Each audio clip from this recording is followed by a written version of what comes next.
Hey everybody, welcome to Obscurities in Miniature. Today we are taking a look at, unsurprisingly, yet another Comet Lord Miniatures model. I gotta say, and if it seems like I keep putting Comet Lord stuff on there, it's because they keep making models that I really dig. Today's pile of parts belongs to what we call the Faceless, and they are part of the Mad Architects, which is like some robot dudes constructs. And unfortunately for our faceless friend here, he actually does have a face.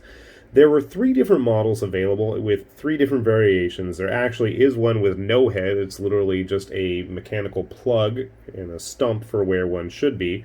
Or we have a very pyramid-like head. And there's also one that has very similar designs to the Big Daddies from Bioshock, if you wanted to go that route. So, these guys are going to be pretty big. I did manage to fit everything all on one plate, and since everything was pretty flat, it was easy to get him all in one go. So he's got very long legs, and a sword that is going to be at least, maybe 3 witch hunters tall? 1, 2, maybe 2.5 witch hunters tall.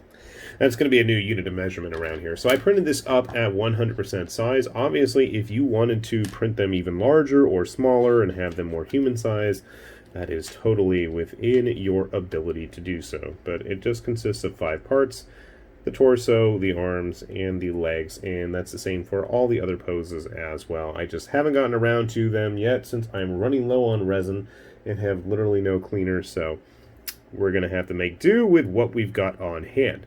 So give me a sec. I am going to glue this guy together. We'll get him sprayed with some primer, and we'll show him off along with some other Comet Lord minis while we're at it.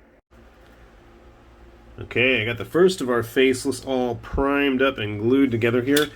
We're going to use a 60mm base just because I don't think, well, most of the 50s I have are all lipped ones, and with his sword and his really wide stance, it just isn't going to work out.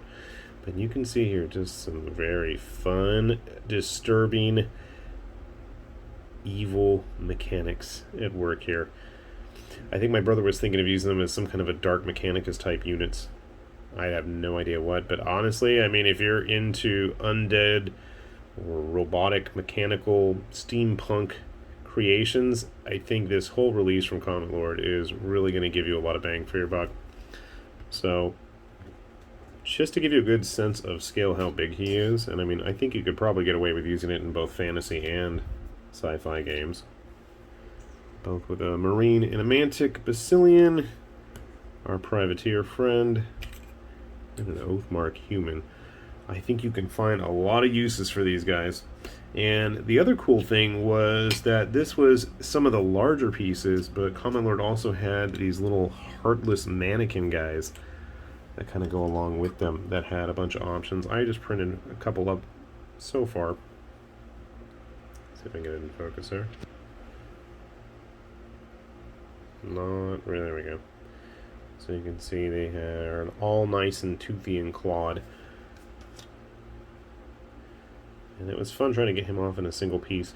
I kind of almost wish that our Faceless friend here had a heartless, empty chest as well. I think that would have been a kind of cool look.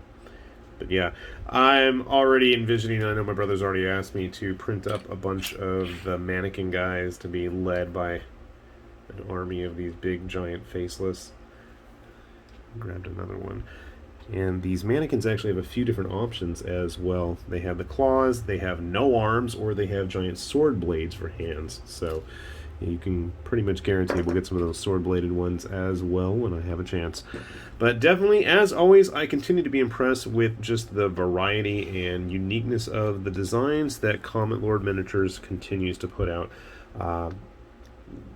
Dollar per model, honestly, I feel like I really get my money's worth every month doing their Patreon, especially because, just again, the models tend to be a lot more unique and creative. They don't fit into any kind of specific genre, specific role in a tabletop game. They're just unique and interesting monsters of his own creation.